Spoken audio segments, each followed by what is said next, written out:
The Shadow of the Bismarck, May 21st, 1941, 6:15 hours. The North Atlantic is a vast expanse of gray, restless water, waves rolling like the heartbeat of a giant beast. Dawn light struggles to pierce the heavy clouds, scattering silver streaks across the undulating sea. On the bridge of HMS Hood, Captain Ralph Kerr surveys the horizon. Binoculars press his eyes, the salty spray stinging his face. Every man aboard senses the weight of history pressing down upon them. They are not merely patrolling. They are hunting, and yet, at the same time, being hunted.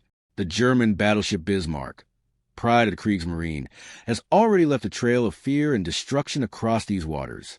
The Hood, mighty and revered, represents the Royal Navy's response, a combination of tradition, firepower, and resolve. But against Bismarck, even that might feel fragile.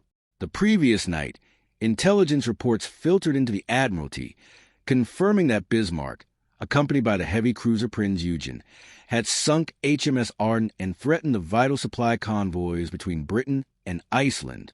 The message is clear: intercept and neutralize. On Hood's decks, sailors move with trained precision, checking ammunition, calibrating guns, and ensuring communications lines are clear. Officers shout commands above the roar of engines and the wind that sweeps across the upper deck. Every detail matters, from the alignment of the rangefinders to the angle of the gun barrels. One miscalculation, one moment of hesitation, could spell catastrophe. The sea is as much a battlefield as the deck beneath their boots, unpredictable and unforgiving.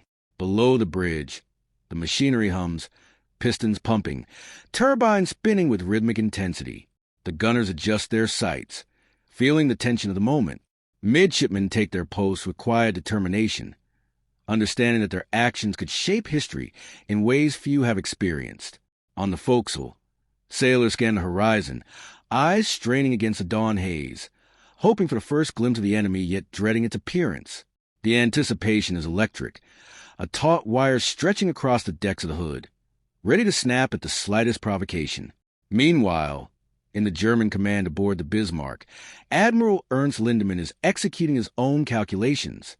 The battleship moves like a predator, slicing through the Atlantic with a combination of raw power and tactical precision. The Prinz Eugen shadows its wake, providing support and coordination. Every radar reading, every sonar ping, and every lookout report feeds into a meticulously structured plan. The Kriegsmarine believes in dominance through technology, training, and audacity. Their orders are clear. Strike swiftly, avoid engagement until Bismarck can assert its superiority, and ensure the safe passage of German commerce raiders back to port. Confidence, arrogance, and discipline converge aboard the Bismarck, creating a lethal combination that the Royal Navy must contend with. At 6:45, the horizon changes. Tiny black shapes, first ambiguous and distant, gradually grow into unmistakable silhouettes. The German ships appear like steel leviathans emerging from the gray void. Hood's captain orders a full battle readiness signal. The engines roar to life, the funnels belching dark smoke, and the men on deck brace themselves. The radio crackles with terse messages. Reports from cruisers accompanying Hood confirm visual contact. Every officer and sailor knows that the next few hours will determine not just the fate of their ship, but the strategic balance in the North Atlantic. Lieutenant Commander Francis Edward Johnstone, observing from his post, notes the Bismarck's formation. The sheer scale of the German ship is staggering. 41,700 tons, main guns capable of firing 15-inch shells over 20 miles. He mentally calculates trajectories, anticipating the opening salvo. Hood's own guns, though formidable, are dwarfed by the Bismarck's firepower and armor. The disparity is not lost on anyone aboard. Yet courage, training, and discipline can counter brute force. This is a belief that binds a crew, even as fear flickers at the edges of consciousness. At 7 o'clock, the tension becomes kinetic. The Bismarck fires the first shots, long-range shellfire arcing gracefully through the air. The men aboard Hood feel the vibration of the explosions before seeing the splashes in the water. Lookouts shout distances and bearings. Rangefinders whir. Gunners respond with careful, disciplined fire, each shell released with precise calculations, each salvo a statement of intent. We will not yield. The Atlantic reverberates with sound and fury.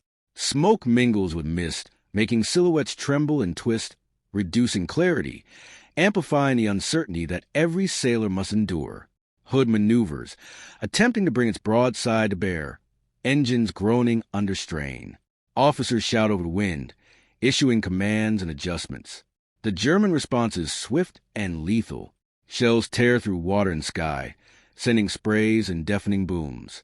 Men duck behind rails, some frozen by shock, others reacting instinctively, following years of training.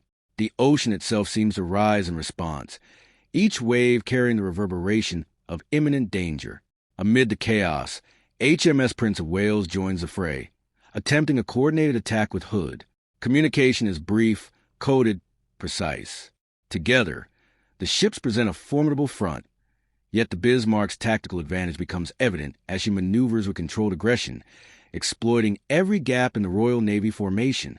Hood's crew feels the pressure mounting, understanding that despite their legendary status, their survival is not guaranteed. The Atlantic is vast, yet in these moments, it shrinks to a battlefield where only the strongest, fastest, and most decisive will prevail. At 7:15, the unthinkable occurs. A shell from Bismarck strikes Hood's aft magazines. The explosion is cataclysmic, consuming the upper decks in a roar of flame and shrapnel. The deck buckles. Fire erupts, feeding on fuel and munitions. Sailors are thrown into the air, men and metal intertwined in a moment of sheer devastation. In less than 2 minutes, HMS Hood, once the pride of the Royal Navy, disappears beneath the waves. Only a handful survive, clinging to wreckage in the icy, merciless waters. Shock, disbelief, and horror ripple through every channel of communication. The Bismarck has demonstrated its might, proving that even legends can fall. Yet in this devastation, strategy continues. Admiral Lancelot Holland, aboard Prince of Wales, recalibrates. The mission is not over. The hunt must continue. The Royal Navy's resolve hardens in the face of loss, vowing to pursue Bismarck relentlessly. Intelligence reports are parsed, coordinates refined, and reinforcements ordered. The death of Hood becomes a catalyst, an inflection point transforming shock into determination.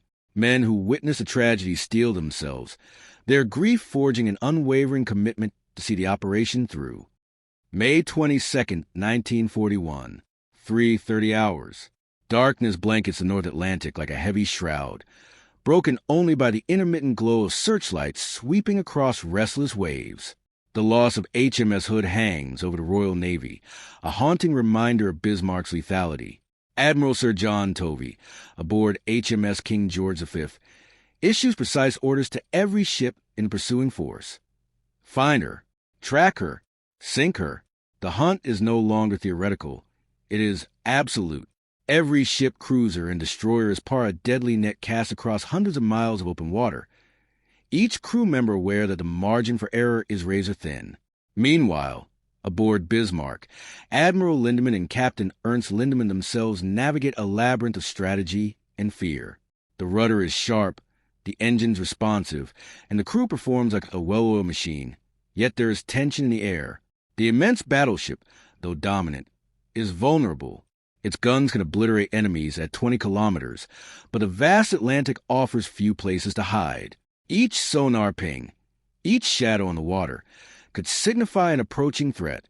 Lindemann calculates every move, balancing the desire for speed with the necessity of survival. Every decision is a gamble in a deadly game played across icy waters. At 4 o'clock, reconnaissance begins. Swordfish biplane from HMS Ark Royal take to the skies in the dim dawn. Their engines are ragged and temperamental, yet they carry the hopes of the Royal Navy. Pilots peer through wind-smeared cockpits, scanning the gray expanse for any sign of the German battleship. Below, destroyers sweep the ocean, their crews straining to maintain silent vigilance. The sea, vast and deceptive, hides currents, waves, and shadows, each potentially betraying the presence of Bismarck. Every flicker of movement is treated as a potential threat, every silhouette a possibility. The early morning hours stretch endlessly. HMS King George V, HMS Rodney, and accompanying cruisers adjust their formations, engines humming with purpose. The Admiralty's intelligence has narrowed Bismarck's probable course, but uncertainty persists. Every hour, every nautical mile, the stakes grow. Radio operators intercept fragmented messages. Codebreakers at Bletchley Park work tirelessly to decode German communications. Every piece of information, no matter how small, could tip the balance. Officers pore over charts, plotting intercept courses, and calculating fuel margins. In these moments, human ingenuity battles against the sheer mechanical power of Bismarck. As dawn begins to lighten the horizon at 5:15, Bismarck's lookouts spot the first signs of pursuit.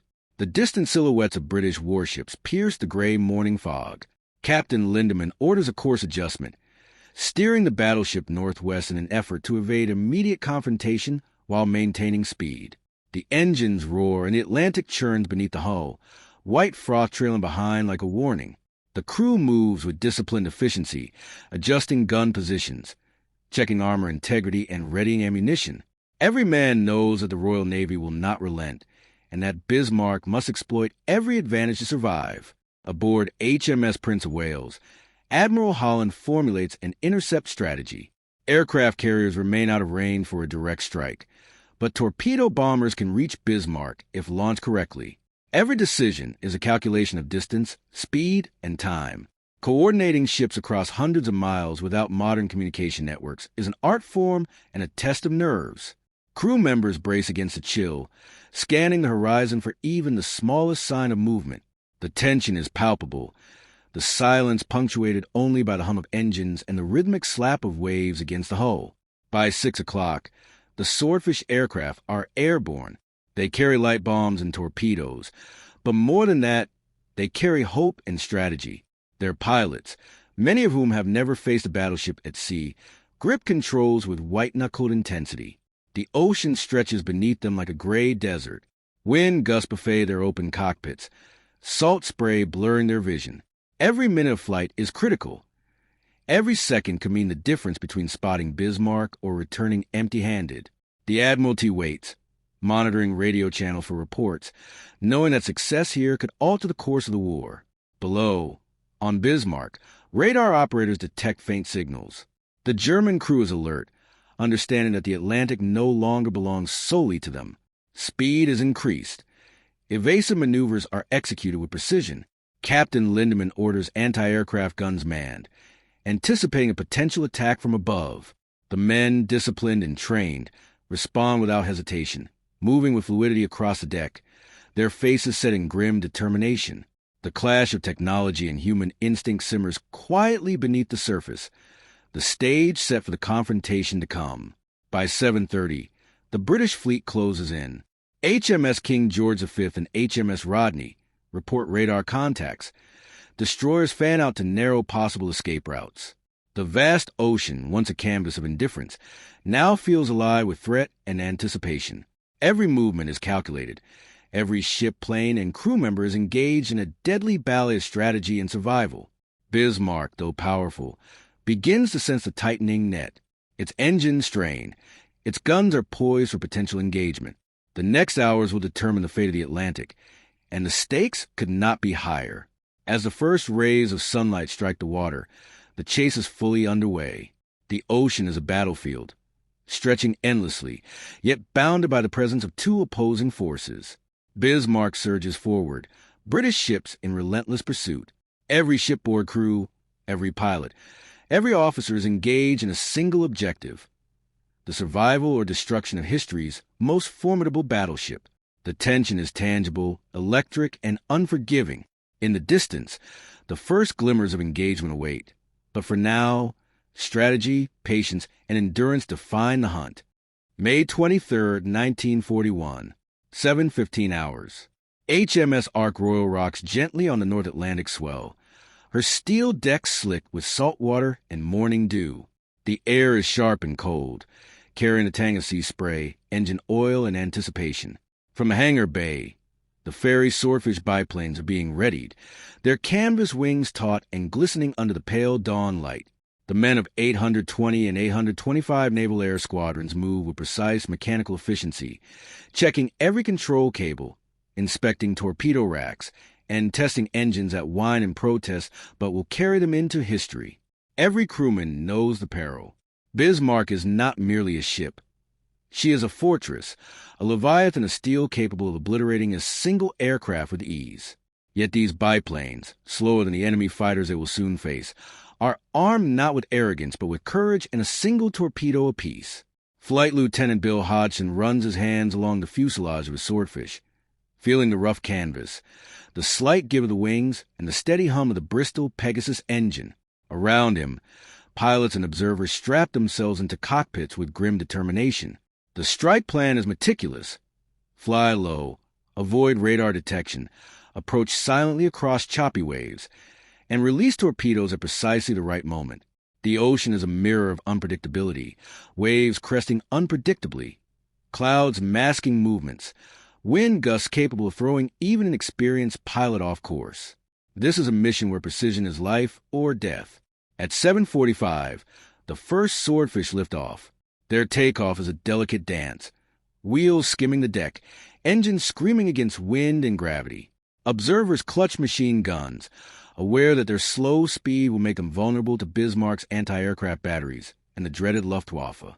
The deck crew watches silently, praying, their faces etched with tension. They know that each plane that disappears into the fog of the horizon might never return. Yet the rhythm of the carriers is relentless. Planes must take off, torpedoes must be delivered, and strategy must be executed, regardless of human fear. As the Swordfish form up over the North Atlantic, the vast gray water stretches beneath them like an endless canvas. Hodgson's plane maintains steady altitude, skimming 5 meters above the surface. The sea spray hits their goggles, blurring vision, yet he peers through the blur, scanning for the faintest sign of Bismarck. Every minute is a heartbeat. Every heartbeat is weighted with the knowledge that failure is fatal. Other crews echo the same grim determination, synchronized in a silent rhythm of purpose. The fleet below is distant but watchful, every radar ping, every radio transmission a lifeline in the vast, unforgiving sea. Meanwhile, aboard Bismarck, radar operators detect the first blips of the approaching Swordfish. Admiral Lindemann quickly realizes that these are reconnaissance and attack aircraft from HMS Ark Royal.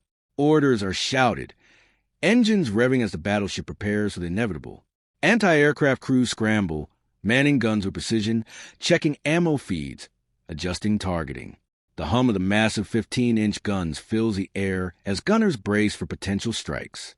The men know that the ocean itself is now a deadly stage, every wave and gust a potential enemy collaborator or betrayer. At 8:10, the first Swordfish come within striking range. Hodgson and his observer, Petty Officer Stanley, spot Bismarck in the distance, her massive hull cutting through the water, smoke curling from funnels, deck lined with anti-aircraft defenses. The biplane adjusts course, holding steady despite buffeting winds, seas that threaten to swallow the mid-flight, and the knowledge that the enemy guns are already trained on them. The air is thick with tension, a palpable electric charge that tightens chests and quickens breaths. Each moment of approach feels like hours compressed into seconds. The first torpedo run is executed with precision and terror. Hodgson releases his weapon, a 1,500-pound Mark 12 torpedo, aimed at the battleship's stern. Seconds later, a concussive roar erupts from Bismarck's anti-aircraft batteries. Shells scream past the Swordfish, water exploding around them, debris raining down, yet the pilots press forward. Each attack is met with murderous accuracy from the German gunners, yet the aircraft maintain low altitude and line of approach, driven by training and unyielding resolve. One plane is engulfed in flame, vanishing into the ocean with a sickening splash, its crew lost instantly. Another Swordfish follows, guided by the path carved by the first, releasing its torpedo into the waters near Bismarck's stern. Explosions ripple across the sea as shells from the battleship attempt to intercept the incoming threat. For a moment, the ocean itself seems to rebel, waves crashing violently around the hull, masking the trajectory of the torpedo. Then, miraculously, a direct hit connects. The torpedo strikes Bismarck's rudder, jamming it almost instantly. A collective gasp could almost be heard from the Royal Navy ships miles away. The mighty Bismarck, once a symbol of invincibility, is suddenly crippled. The vessel surges forward, rudder locked, veering uncontrollably, her dominance in the Atlantic now a precarious illusion. Chaos erupts aboard Bismarck. Sailors scramble across decks, engines straining as the battleship begins to turn erratically. The Kriegsmarine officers shout orders, desperately try to regain control, yet the damage is fatal. Admiral Lindemann recognizes the moment. The hunt has shifted. The hunter is now the hunted. The swordfish pilots, unaware of the immediate magnitude of their success, continue to press their attack runs, exposing themselves to lethal anti-aircraft fire for the sake of ensuring Bismarck is disabled. The ocean becomes a violent theater of strategy, courage, and deadly precision. The strike concludes, and the surviving swordfish begin their perilous return. Many are damaged, some trailing smoke, all marked by salt wind and the memory of comrades lost. Back on HMS Ark Royal, deck crews scramble to recover planes, tinted engines, fires, and shattered wings. Pilots climb down from cockpits, faces pale, bodies trembling from adrenaline. Across the North Atlantic, Bismarck's course is now dictated by her damaged rudder, forcing her into a slow, predictable trajectory that leaves her vulnerable to the encircling Royal Navy. What was once an unstoppable force has now become a target, and the balance of power in the Atlantic begins to shift dramatically. May 23, 1941, 9:30 hours. The North Atlantic is a restless expanse of gray-green waves, stretching endlessly under a sky streaked with clouds and sunlight that flickers across the water surface. HMS Prince of Wales, HMS King George V, and a flotilla of destroyers sweep steadily through the waves, guided by intelligence, radar, and sheer determination. Every sailor aboard knows the stakes. Bismarck, once unchallenged, is now a crippled titan, and the Royal Navy is poised to encircle and destroy her before she can reach the safety of occupied France. The tension is electric, a mixture of fear, anticipation, and grim resolve. The hunt is on, and there is no turning back. Aboard Bismarck, the effects of the swordfish torpedo strike are immediate and terrifying. The rudder is jammed at a sharp angle. The massive hull lifts slightly as the helmsmen struggle to maintain course. Engines strain against the currents and the increasingly unpredictable turning arc. The crew is tense, shouts echoing through steel corridors as damage control teams rush to assess and repair. The battleship, once a symbol of German naval supremacy, is now a vulnerable target. Admiral Lindemann paces the bridge, fists clenched, scanning the horizon. Even with Bismarck's formidable armor, the knowledge that Royal Navy capital ships are closing in sends a ripple of apprehension through the officers.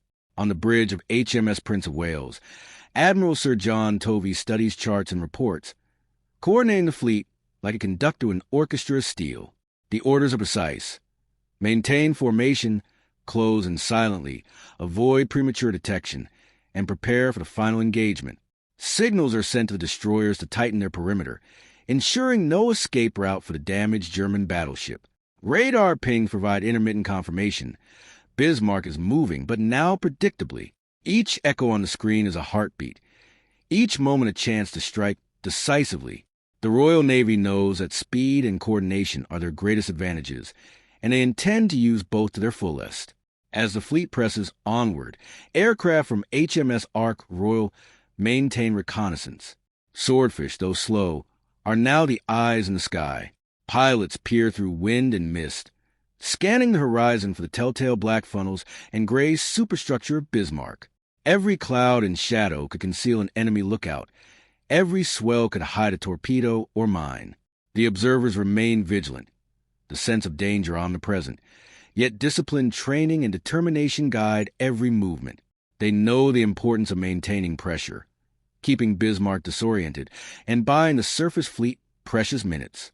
Below decks, crews aboard the destroyers prepare for action. Torpedoes are readied. Gunners prime anti-aircraft and surface weapons, and signal officers stand by to relay the bridge's commands with precision. The rhythm of preparation is tense and unrelenting. Every sailor understands that Bismarck's remaining capabilities are still formidable.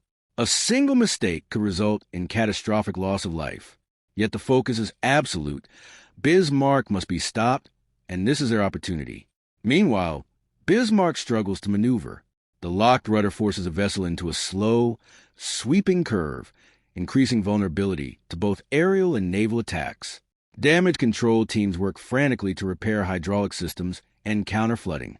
The engines roar under strain as engineers push the boilers to their limits, producing a mix of smoke and steam that curls into the cold morning air. Officers shout orders, coordinating movements in a tense ballet of steel, machinery, and human endurance. Every creaking joint, every vibration through the deck, carries the weight of imminent confrontation. By 11 o'clock hours, the Royal Navy's destroyers have closed to within striking distance. HMS Suffolk and HMS Norfolk shadow Bismarck, relaying course adjustments and radar fixes to the main battle group. Every maneuver is calculated to corral the battleship, forcing her further into the grasp of the waiting British warships. Tension aboard the destroyers is a living entity. Sailors peer through binoculars, scanning for smoke, funnel exhaust, or any indication of Bismarck's defensive actions. Each wave crashes against the hulls, a reminder of the relentless environment that magnifies every risk, every misstep. Aboard Bismarck, reports of enemy ships closing and ignite both determination and dread. The gunners rotate with precision, anti-aircraft batteries scanning for potential threats from above, aware that aircraft could appear at any moment from HMS Ark Royal's carrier deck. Sailors adjust rangefinders and sighting instruments, hands trembling slightly despite rigorous training. Every decision is critical. An overcorrection could expose the ship further. A delay could cost lives. The pride of the Kriegsmarine is under siege, and every man aboard knows the legacy of this engagement will be remembered, regardless of the outcome. As the afternoon progresses, Royal Navy cruisers and battleships move into position. Coordinated maneuvers force Bismarck into the open, narrowing escape routes. Signals crackle across radio frequencies, updating course adjustments, relaying intelligence from reconnaissance aircraft, and ensuring that the fleet maintains unbroken pressure. Crews on all ships operate with exacting discipline, aware that Bismarck's 15-inch guns are capable of devastating return fire. Every adjustment is a calculated risk, every salvo a potential statement of dominance or defeat. The ocean itself seems to participate in the drama, waves surging as if to emphasize the stakes. The gray water reflects the pale sunlight, hiding dangers beneath the surface while amplifying the tension above. As Bismarck continues her slow, erratic path, the Royal Navy prepares for the moment when the trap will close entirely. Aircraft maintain overhead observation. Destroyers flank the battleship, and the fleet moves with synchronized precision. Time is compressed into intense minutes, each one bringing the hunters closer to the ultimate confrontation. And then, as Bismarck struggles to regain control, the first sightings of British battleships through the mist signal that the final stage of the hunt is imminent. Every crewman, every officer, every sailor braces for what could be the decisive engagement. The mighty Bismarck, once ruler of the Atlantic, is now a vessel on a path toward either survival or destruction, her fate increasingly clear with every passing minute. May 24th, 1941, 7:15 hours. The North Atlantic is an endless expanse of silver-gray waves, rolling under a low-hanging cloud deck that muffles the sun's light and casts the fleet in a somber, muted glow. HMS King George V and HMS Rodney cut through the water with mechanical precision, their massive hulls displacing tons of cold seawater. Every sailor aboard senses the weight of history pressing down on them. They are a moment away from the confrontation that will define the Atlantic War, a clash between the pride of the Kriegsmarine and the relentless resolve of the Royal Navy. Aboard Bismarck, the tension is palpable. The rudder remains jammed, forcing the ship into wide, unsteady arcs that limit her ability to respond to threats. Admiral Lindemann, pacing the bridge, watches the horizon with a mixture of defiance and calculation. Reports of British cruisers and battleships advancing in coordinated formation reach him in rapid succession. The massive guns of Bismarck's main battery, 15-inch Leviathans of steel, are trained forward, but the ship's limited maneuverability now constrains firing angles. Engineers work frankly below decks to maximize engine output, pushing the turbines to their limits as the hull groans and vibrates with every turn. The Royal Navy's approach is meticulous. Signals flash between ships, relaying precise coordinates, adjustment for speed and course, and intelligence from aerial reconnaissance launched from HMS Ark Royal. Swordfish biplanes circle above, low and slow, their presence a constant threat. The carrier's aircraft are ready to execute attacks at a moment's notice. Destroyers fan out in the pincer, ensuring that no escape route remains. Every ship is synchronized, every crew aware that hesitation could allow Bismarck a fleeting opportunity for survival. At 7:45, HMS Rodney opens fire. The initial salvo tears through the fog and mist, the heavy guns thunder reverberating across the water. Each shell, weighing over 1,500 pounds, is aimed with painstaking precision, guided by radar and spotters trained for maximum effect. Bismarck responds immediately, her forward guns roaring, but the restricted turning radius limits her effectiveness. Shells splash dangerously close to British vessels, water columns rising like ghostly fingers from the waves. The air is thick with smoke, the smell of cordite and burning steel permeating every deck. On the bridge of Bismarck, officers relay range corrections from spotters to the gunners, coordinating each shot with tense calculation. Despite their training and discipline, the men feel the psychological weight of the engagement. Every salvo fired by the Royal Navy inches closer, threatening to breach armor that had until now seemed impervious. Damage reports trickle in. Minor flooding aft, one turret temporarily disabled, superstructure slightly scarred. The sense of vulnerability is mounting. Lindemann knows that the ship's survival now depends on every ounce of skill, courage, and sheer luck. Meanwhile, the Royal Navy's destroyers prepare to deliver torpedo attacks. HMS Salisbury, HMS Mashana, and others take calculated positions, bracketing Bismarck and waiting for the critical moment. The strategy is clear. Maintain a bombardment with battleships and cruisers while using destroyers to launch torpedoes at vulnerable sections of the hull. The combination of heavy artillery and precise torpedo strikes will leave no chance for escape. Officers on the destroyers monitor Bismarck's course, adjusting continuously to account for her limited maneuverability.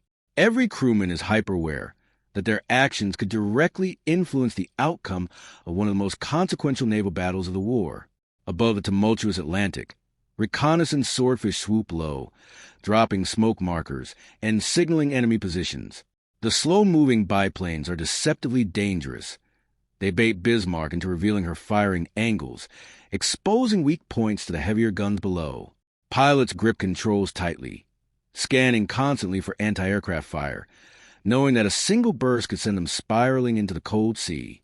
The sight of these fragile planes flying unflinchingly toward a battleship of Bismarck's caliber is both terrifying and awe-inspiring, a testament to the courage of every man willing to risk everything for duty and country. By 8:30, damage aboard Bismarck is significant. Fire breaks out in the superstructure from near misses, and water begins to seep into compartments below deck. Crewmen work feverishly to contain the damage, operating pumps and sealing bulkheads, but the relentless assault from the Royal Navy allows little respite. Smoke fills the air, obscuring vision, and the constant vibration from nearby shell impacts make every step uncertain. Despite the chaos, the men maintain discipline, a tribute to training and loyalty under pressure that seems to defy the overwhelming odds against them. At the same time, British gunners adjust their aim based on spotting reports, concentrating fire on the battleship's starboard flank. Each salvo finds purchase. Armor is breached in isolated areas. Flooding increases, and secondary armaments are disabled. HMS King George V's main guns continue their punishing barrage, shells tearing through water, deck, and steel. The combined weight of firepower from multiple directions begins to overwhelm Bismarck's ability to respond.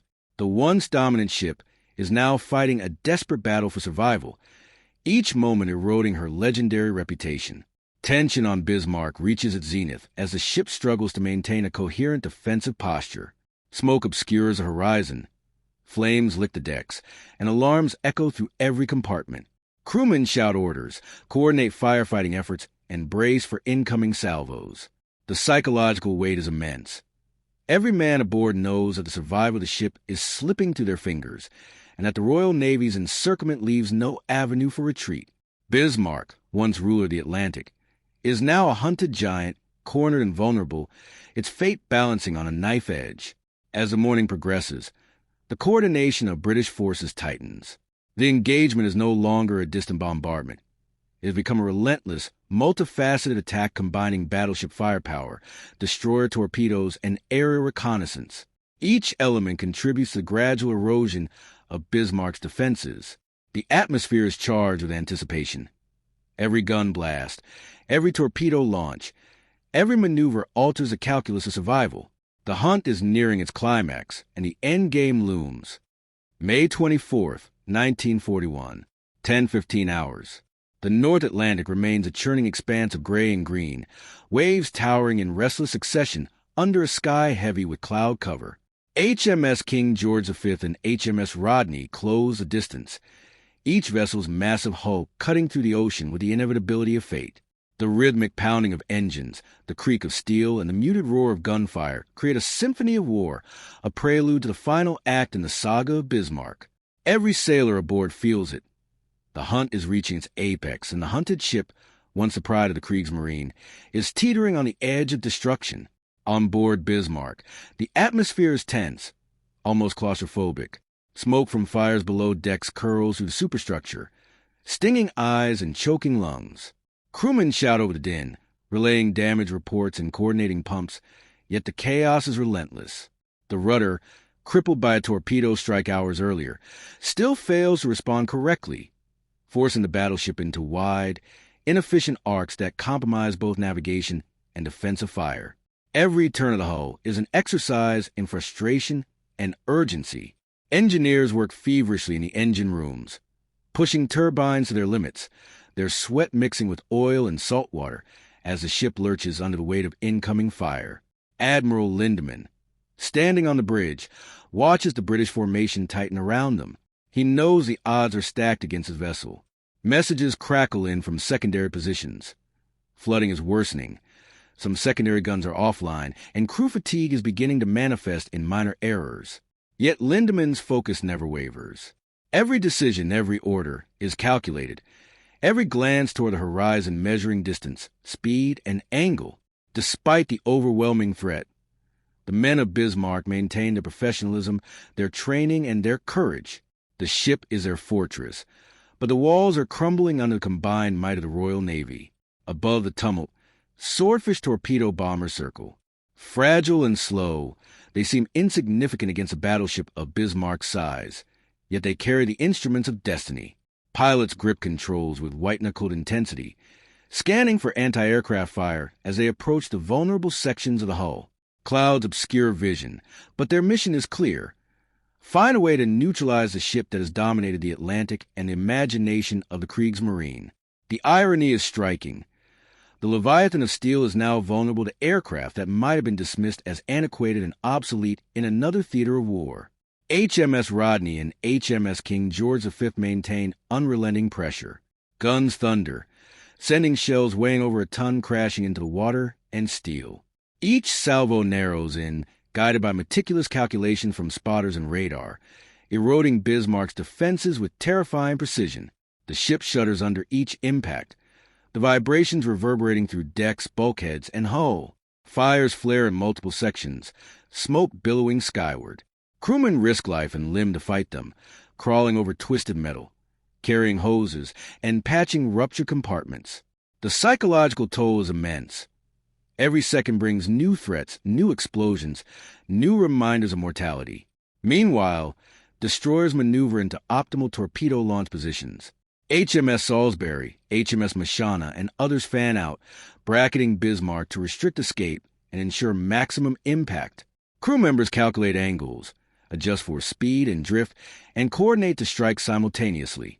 Their small, nimble vessels are the perfect complement to the overwhelming artillery of the battleships.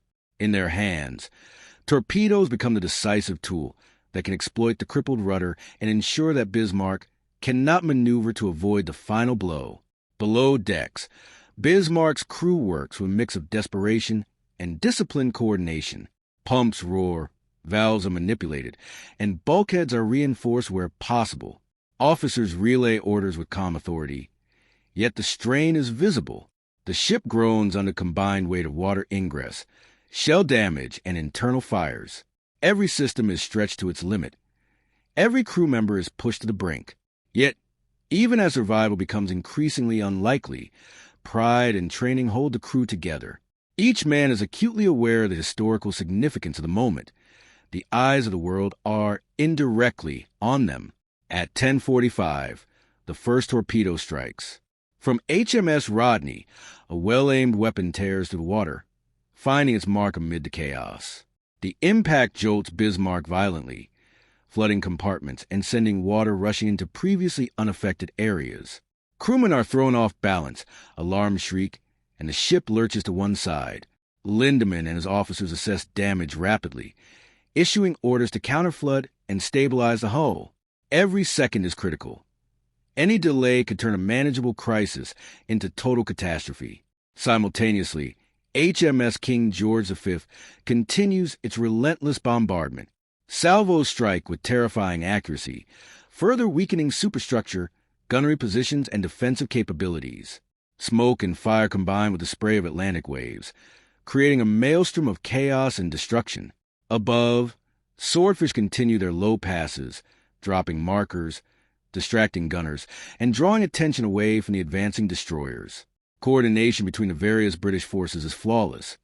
Bismarck is encircled, attacked from multiple axes, and slowly but inexorably pushed toward final defeat. The once proud German battleship, which had ruled the Atlantic with near impunity, now fights a battle of attrition it cannot hope to win. Fire spreads. Flooding increases, and command and control become ever more tenuous. Lindemann issues orders with steadfast determination, yet he knows the inevitable is approaching.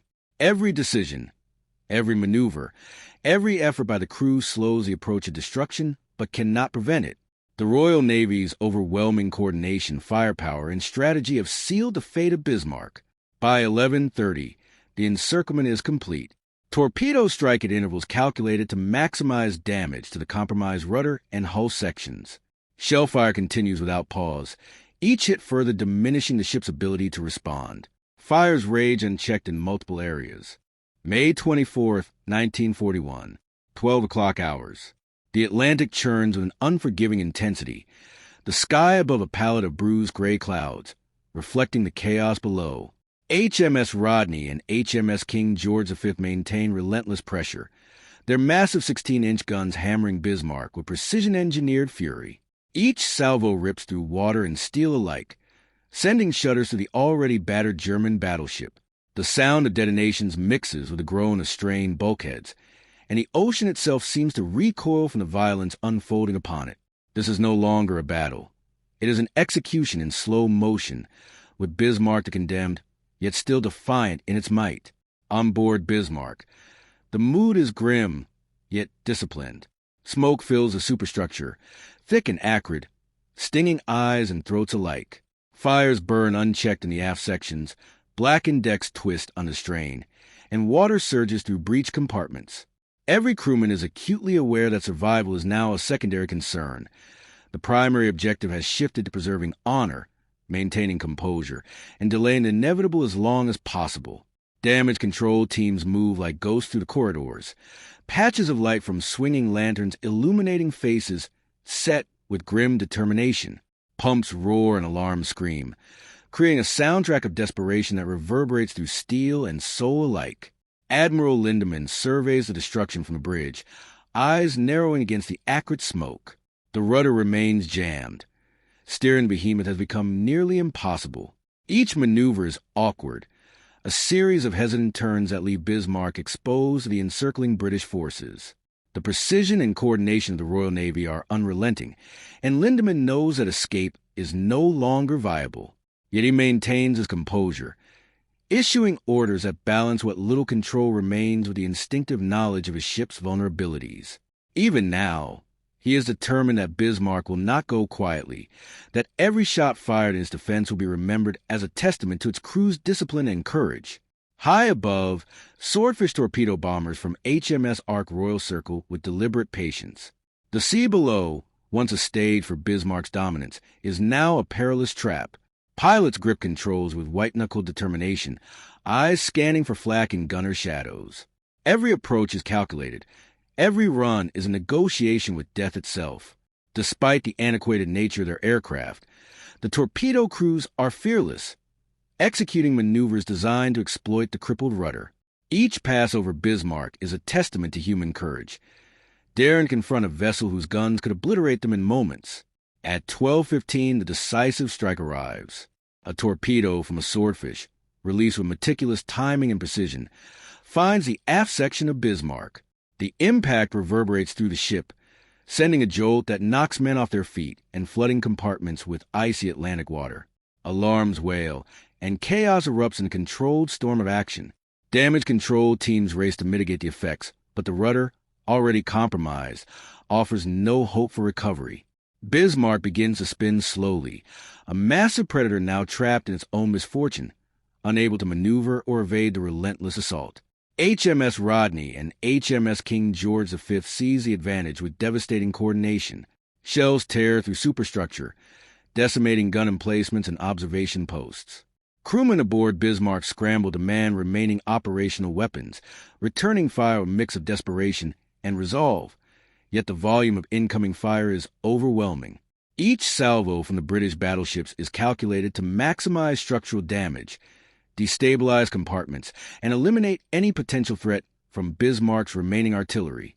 The massive vessel, once the terror of the Atlantic, now appears almost helpless, a giant felled by precision and perseverance rather than raw force alone.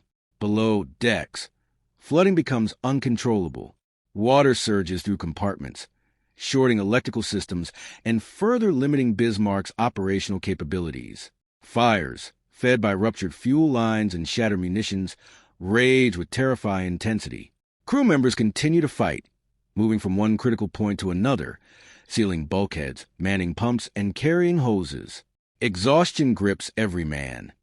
Fatigue battles with determination, but the historical weight of their mission and the pride of service compel them to endure. Their actions are heroic, yet the scale of the assault renders success increasingly improbable. Meanwhile, British destroyers tighten the net.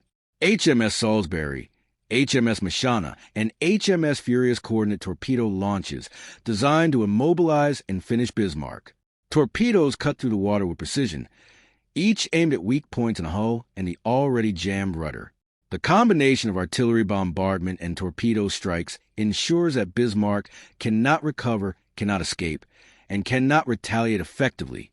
From the bridge of each destroyer, officers calculate every angle, every interval, every wave, knowing that timing and coordination will determine the final outcome of the battle. Above, the swordfish pilots make repeated passes, drawing fire, marking targets, and delivering decisive blows.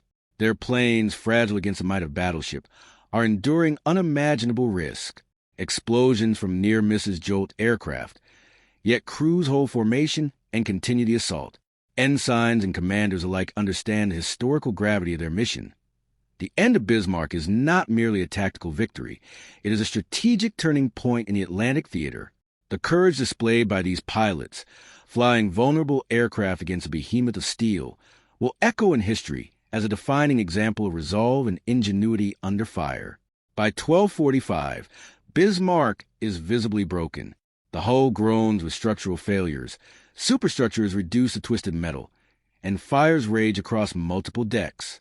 The once proud symbol of the Kriegsmarines might now drifts with a lethargic inevitability, battered and unable to maneuver. Crewmen, exhausted and injured, continue to attempt damage control, but it is clear the end is near.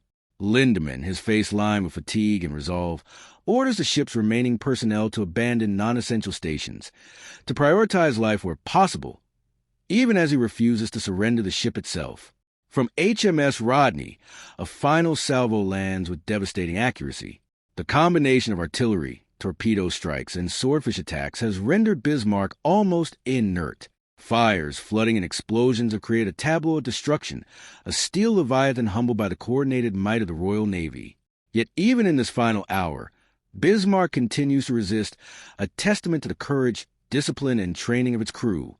The battle is almost over, but the legacy of bravery and resolve ensures that every moment of resistance is etched in history. May 27th, 1941, 10:30 hours. The Atlantic is a storm-tossed expanse of slate gray, waves crashing over the remnants of Bismarck, like the world itself seeking to reclaim what man had forged. Smoke rises in thick plumes, black and acrid, marking the final moments of the once mighty battleship. Her hull is a fractured skeleton, torn by relentless fire and torpedoes, listing dangerously to port. The sea around her is littered with debris, splintered decks, torn metal, and the remnants of life preserved only in memory. The roar of the Royal Navy's guns has subsided, replaced by the relentless hiss of water as it floods every breech compartment, a slow, inexorable hand of fate. On board Bismarck, the remaining crew move with grim determination. Officers bark orders that barely carry over the roar of incoming waves and the shriek of wind through shattered superstructure. Fires burn unchecked in multiple sections. Some sailors struggle to carry hoses through corridors filled with smoke and steam, the heat blistering skin and singeing hair. Others attempt to plug holes in the hull with whatever materials remain at hand. Though the ocean is an indifferent adversary, and every effort seems only to delay the inevitable, the sense of history pressing down on the crew is palpable. They know they are part of a story that will echo through naval annals. Yet that knowledge does little to ease the physical and psychological toll of the final hours. Admiral Lindemann remains on the bridge, surveying the destruction with eyes that have seen too much. His hands are steady despite the chaos. His voice, when it carries, is calm but resolute. Orders are given to abandon non-essential stations, to prioritize life where possible. Yet even in the face of overwhelming destruction, he refuses to surrender the ship, choosing instead to maintain honor and discipline until the very last moments. The crew respond with loyalty, moving with a mix of fear and professional rigor, aware that every action is an attempt to uphold the legacy of the Kriegsmarine. Far above, aircraft from HMS Ark Royal continue to patrol the skies. The Swordfish torpedo bombers circle with methodical patience, ready to engage should any portion of Bismarck attempt maneuver or resist final destruction. Despite their antiquated design and fragile construction, these pilots embody a strategic genius. The combination of psychological pressure, precision targeting, and sheer persistence ensures that the battleship has no avenue of escape. Each pass over the crippled vessel reinforces the dominance of coordinated naval strategy over brute force alone, demonstrating the power of ingenuity and resolve in warfare. Meanwhile, HMS Rodney, HMS King George V, and accompanying destroyers maintain encirclement. Their gunnery is precise, calculated, and unrelenting. Massive 16-inch shells tear through remaining armor, ripping apart gun emplacements and observation posts. Crewmen aboard the British vessels track every movement of the German battleship, ensuring that no attempt at resistance or escape can succeed. Torpedoes are launched with deadly precision, striking the hull in vulnerable spots and hastening the inevitability of her demise. The coordination between capital ships and smaller vessels exemplifies the pinnacle of naval strategy: overwhelming force, expert targeting, and unyielding pressure. Inside Bismarck, flooding becomes uncontrollable. Water surges through bulkheads, shorting electrical systems, extinguishing pumps, and further destabilizing an already fractured vessel. Fires continue to rage, consuming fuel and ammunition, each detonation a thunderous reminder of the battleship's vulnerability.